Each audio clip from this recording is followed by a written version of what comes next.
sasilšana Latvijā kļūst siltāks. To mēs varam nokonstatēt, ka mums parādās tādas kaitēkļu vai slimības, kuras līdz šim bija pazīstamas vairāk uz dienvidiem kaut kur. Ir palielinās svārstība, temperatūra un viss klimata izmaiņas, un tas sarežģīja dzīvi lauksā.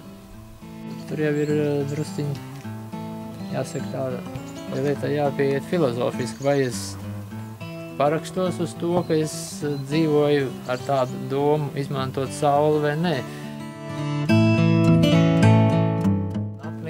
Apnika tas, ka,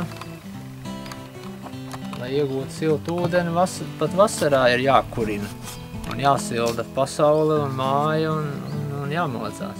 Zem stikla ir siltumnīcas efekts mazā mērogā uzsilst, tumšā virsma labāk absorbē saules enerģiju un blīvuma atšķirība dēļ iet ārā. Naudas izteiksmē var izreikināt, cik te ir 1, 2, 3, 4, 5, 6, 7, 8 reiz 2, kaut kāds 16. Labi, rupi sakot, kā 20 metru var caurulītes, cik maksā. Un paša darbs.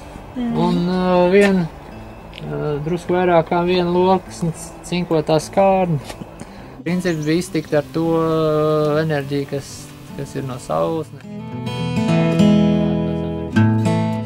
Elektriski sildam tikai teikanā ūdeni.